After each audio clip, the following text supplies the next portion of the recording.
Merci. Merci, Madame la Thank you very much, Madam Speaker. Thank you very much for the opportunity, and I want to start by acknowledging that I'm speaking from the traditional territories of Wasanuk First Nations, the Indigenous peoples of the territory that I'm honored to represent in Parliament. Today we are addressing Bill C-14, which of course is the legislative changes that are required as part of the fall economic statement that was tabled November 30th. Although our commentary today is limited to or should be limited to the legislative changes before us, I know that some of the speeches have been quite wide-ranging. I wanted to reflect just briefly on the fall economic statement itself, and then turn to the legislation before us, and then to the things that are missing from the legislation before us that we would wish were there. So I want to start by saying the fall economic statement at over 200 pages was definitely wide-ranging. It represents a lot of hard work, and I want to acknowledge the hard work of our Minister of Finance, indeed the government as a whole, with a good dose of gratitude. There's no perfection to be found in the actions of any government around the world in response to the COVID-19 pandemic. Some do better than others, some do worse than others. I think we do better as Canadians when we try to work together. And that's the intent of Greens, whether we're elected federally or in the provinces across this country. We prefer collaborative efforts and cooperation and working through consensus. And in looking at this document, it's extraordinary in detailing ambition around a wide range of issues. Looking first at the question of safe restart. There was about $20 billion into safe restart. We know this was transferring money to the provinces for things as important as personal protective equipment, PPE, as getting the vaccines rolled out. Again, a subject we debated till midnight last night. Lots of emotion, different opinions, but we have vaccines and we wish they were being rolled out more quickly, but it does take federal provincial cooperation, and it also takes dealing with global multinational pharmaceutical companies. We're looking at daycare. So safe restart and a number of other aspects there was $20 billion. Then there were priorities in the fall economic statement that weren't COVID related, but are high priority items for Greens, particularly working towards Indigenous reconciliation. Seeing us move towards pharmacare. I don't know why it's taking so long, but pharmacare again is flagged in the fall economic statement. And specifically that we should start looking at pharmacare in relation to rare diseases. I'm part of a caucus that's quite an informal caucus with members of parliament from every single party in this place, and that's a great place for collaboration where we're working with the CF Foundation and trying to get a life-saving drug to patients in the CF community of Trikafta. We work together, and I think we're better when we do so. On the opioid crisis, again, referenced in the fall economic statement, Greens favor decriminalization. We need to move fast to stop the deaths from opioid addiction, which is an extension of mental health issues. It's a health issue. It's not a criminal issue. To climate, also referenced in the fall economic statement.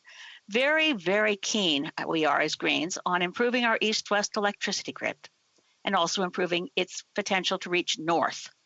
We applaud the focus on interties that we began to see out of the Canadian Infrastructure Bank. We need more. We need more work on the electricity grid. We need more work on public transit, but it's flagged, as is the importance of electric vehicles.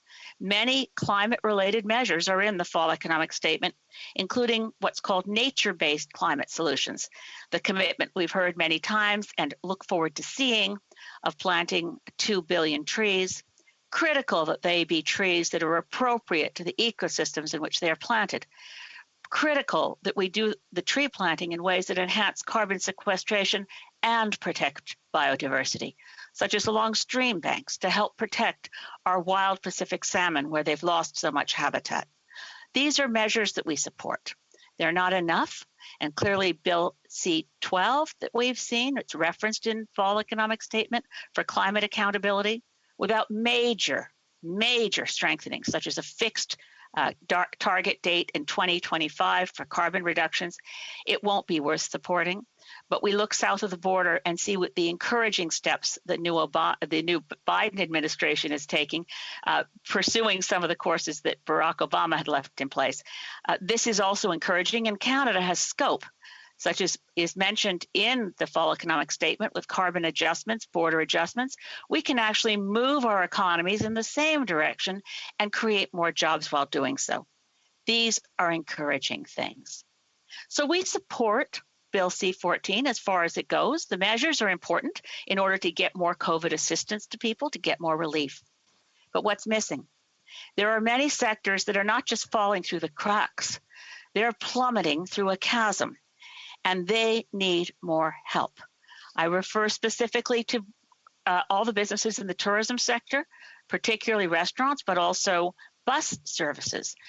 The fall economic statement refers to the highly affected sectors. They're going to have more credit availability, but it's capped at $1 million per piece of assistance.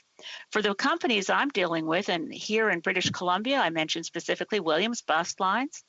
They provide charter service, but also regularly scheduled service into First Nations communities. They're an integral part of our tourism ecosystem out here, and they're being pressured out of existence by the commercial banks, and the banks are demanding repayment. Well, the $1 million capped loan won't be enough to save Wilson's. Other parts of our transportation infrastructure, such as regional airports, $1 million in loans isn't going to help them. We need to focus on what's needed to save all the parts of our transportation infrastructure that are at risk right now. And I think the best way to do that would be for the Minister of Finance or the Prime Minister to talk to all the CEOs of the big commercial banks and say, come on, guys. You're making profits every quarter. Here's the news from the most recent. Well, you can just scan the headlines. BNN, Bloomberg, that the new quarter post 20 into 2021 quote kickoff for big bank earnings. Yeah, they're doing great. Adjusted fourth quarter profits above the average analyst estimates. So when the banks are doing well, not as well as they might have done before pandemic, but they aren't struggling and they're not about to go under. They need to help. Similarly, we shouldn't be leaning on Canadians who got CERB in good faith because they thought, $5,000 in the previous year. The qualifications to say they didn't qualify came out later. Come on. Let's fix it in this bill to say that anyone who received CERB, who received $5,000 gross income in 2019, is entitled. That would clear up a misunderstanding and remove the cloud over the heads of over 440,000 Canadians who received, which, and I think this is an Orwellian turn of phrase, education letters. And the critical issue of long-term care homes. They're referenced quite a lot in the fall economic statement, and they mention long-term care home workers. One of the more disturbing stories I've seen in the last few months was of an outbreak of COVID in an Ottawa shelter for the homeless.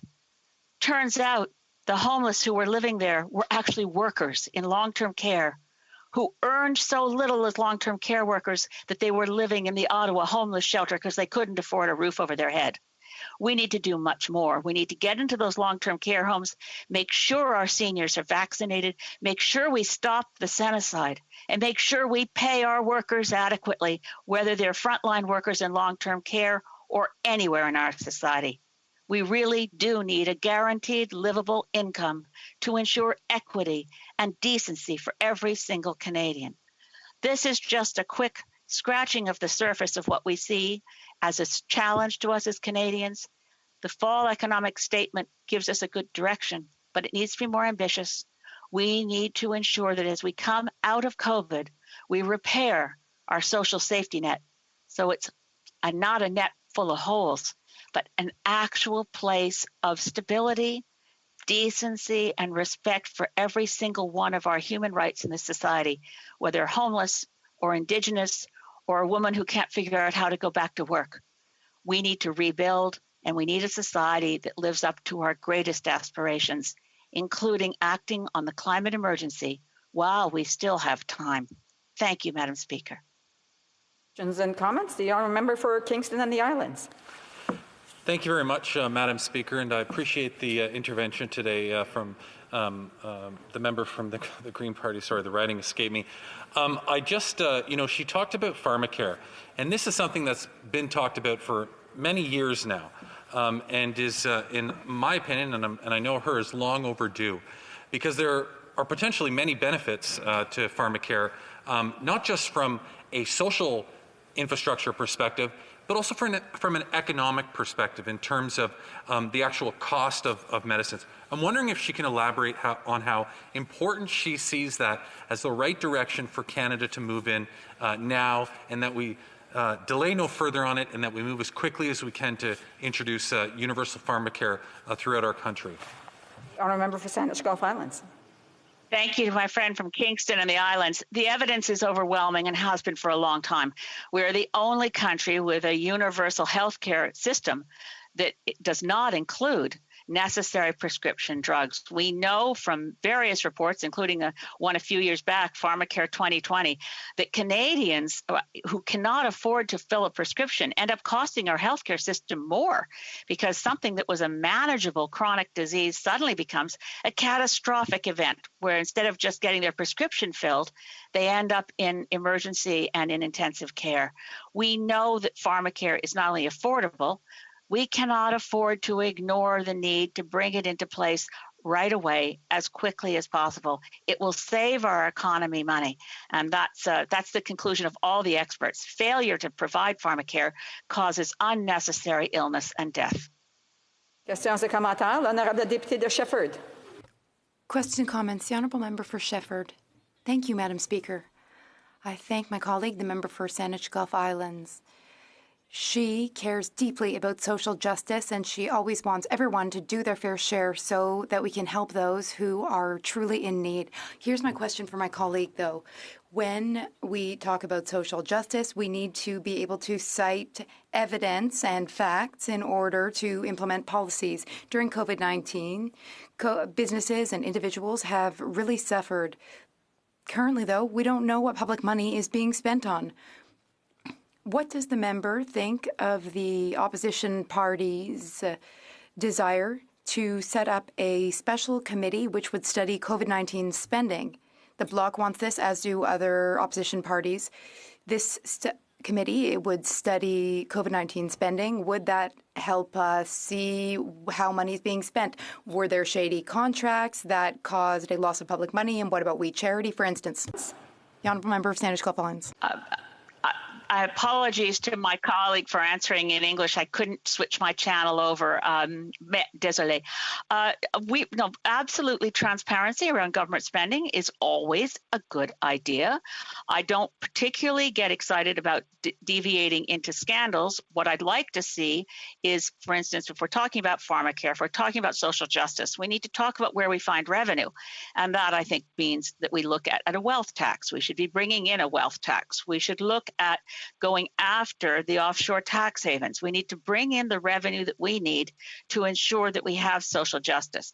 And yes, all government expenditures should be held to the highest levels of transparency. I think the Parliamentary Budget Office needs more resources. Parliamentary Budget Officer should be an officer of Parliament, but it certainly is a step in the right direction to ensure full transparency around all government spending. We have time for a brief question. The honourable member for South Okanagan, West Kootenay. Thank you, Madam Speaker, and I'd like to thank the member from Saanich Gulf Islands for her speech.